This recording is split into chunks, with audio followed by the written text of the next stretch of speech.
All right.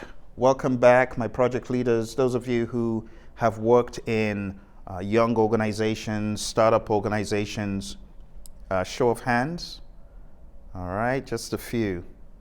All right, well, for those of you that have worked in startup organizations, you'll be able to relate to the fact that we are largely lean and mean.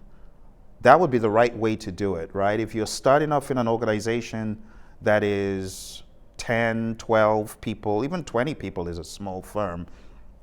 But in the firm I was in, it was a small IT firm, software, food industry.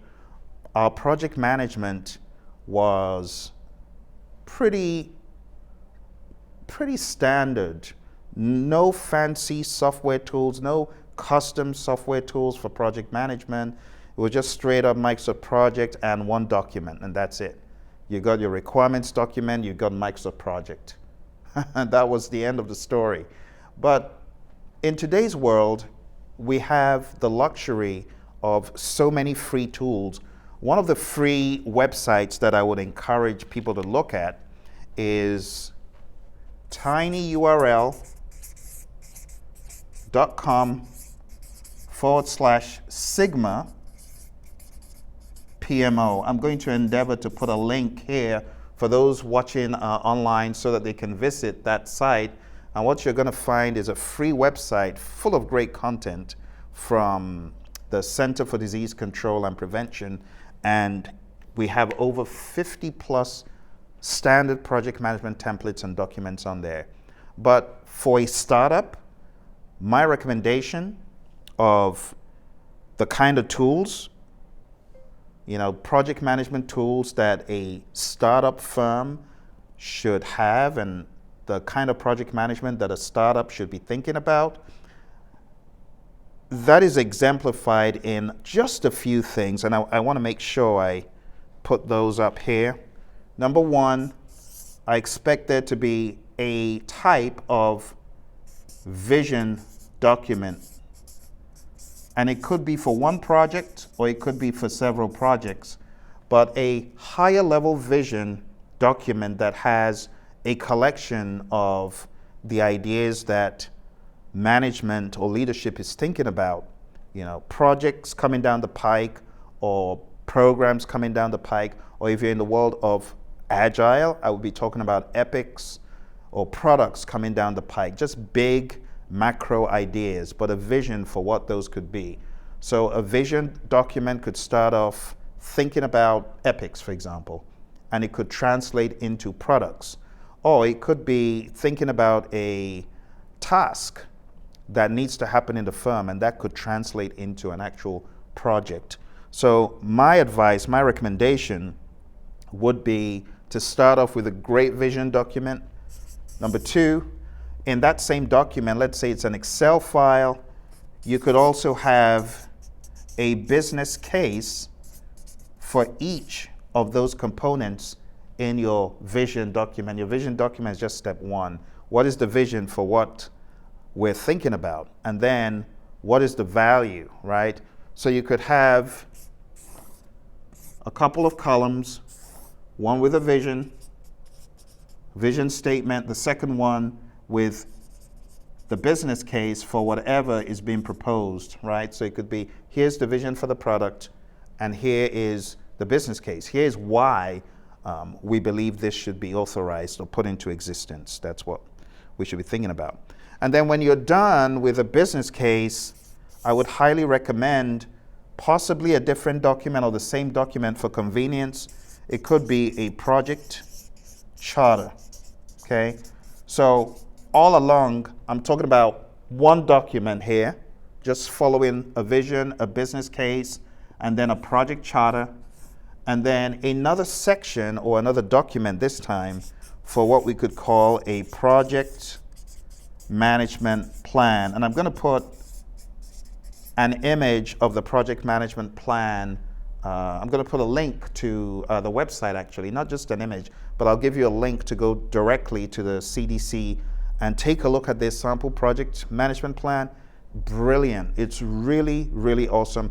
I had a student who was given this tall order in a company, medium-sized company, not even a startup. And this individual was asked to assist, actually spearhead the setting up of a PMO, Project Management Office. And this individual went to the CDC site, said, Phil, I've forgotten that site, send me the link. I sent him the link. He goes there, he pilfers all of the tools, all of the documents, and he changes the logo to their company logo. And you can imagine what happens. He's now a hero, he's a legend. You know, they're bowing down to him and saying, almighty PMO manager, and giving him a promotion. So go on down to this site, and you'll be amazed. A treasure trove of stuff. And if you're a U.S. citizen or U.S. person, taxpayer dollars, are you kidding me? You wouldn't use that? I would bill for that all day. I don't begrudge him, and I celebrate his success. A lot of times we don't creatively use resources, so we want to start from ground zero and from scratch. Don't. So if you're in a startup, this will be a great place for you to start. A vision, a business case, project charter. You can actually find a project charter on the CDC site as well, and a project management plan that goes into the high level of scope, right? Schedule, and then you can go into more details regarding these depending on the project. But a lot of startups have small projects, some have big ones, but if you've got a small project, start off with at least a medium level of information. You don't need to go all the way down to granular levels because it might be redundant, but begin with a medium level of scope, schedule, cost, quality, resources, resource information, right? So you should always be thinking, how are we going to do this? How are we going to manage scope, schedule, cost, quality, resources, communications, risk, procurement, stakeholder? And then when you've decided how you're going to manage it, then begin to put some more meat on the bone. What is the scope? What is the schedule? What are the timelines? What is the start and the finish? How much is each task, or even how much is the project as a whole?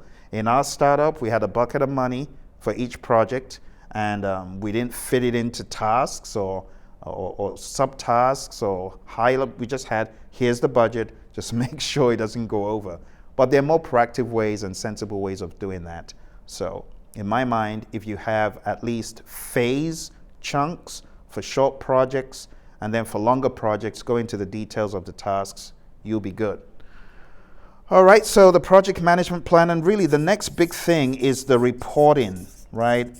In a startup, just 5 things: the vision document, the business case, the charter, the project management plan, which contains, integration, scope, schedule, cost, quality, resources, communications, risk, procurement, and stakeholder stuff.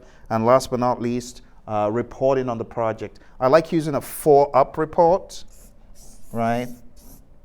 And what I have here is the issues, the risks, the key decisions, and the milestones, right?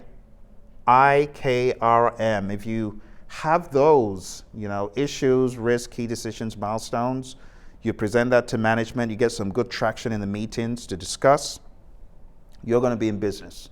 All right, now if you're in the agile world, again, the vision is important.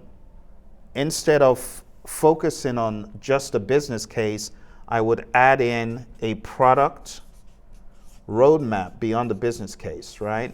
And then after the product roadmap that has all the release plans, higher level iteration plans, or milestones of some sort, then we could go into the details of the user stories, right? So if you are in a startup and you're using an agile approach, I highly recommend at least trying user stories, see as they work for you, try them out, and use a very simple approach for your framework. You might want to use Kanban. In my mind, Kanban answers all problems. In my mind, I love Kanban. Scrum is great, but Kanban is easier, and it's easy to integrate Kanban into any other container system. So if you've got a container system like Scrum, you want to introduce a little bit of Kanban flavor, it just works like a charm. And if you're in the world of predictive and your team members are having bottlenecks, problems, work isn't getting done, you need to be using Kanban for sure. All right, so I hope this is of help to you. Those of you who are startup people, you're wondering how far do I need to go? To be quite honest, it's not about the tool. It's all about how you use it. It's all about how you interact. Remember, the Agile Manifesto says individuals and interactions should be valued over processes and tools. Working product should be valued over comprehensive documentation. Customer collaboration should be valued over contract negotiation, and responding to change should be valued over following a plan. Okay? Even though there's value in the items on that side, right? But we value the items on this side more. So the individuals' interactions, right? The working product, the customer collaboration, responding to change. We value those. We're not saying the other things are bad, but we're just saying what we value more. All right? I hope this was of help to you. I hope you found value from this. Don't forget to hit like on the video, subscribe, take a look at Project Leadership Institute to learn more about programs we have all through the year for business professionals and project managers like you. All right? Take care and bye for now. Any questions in the room?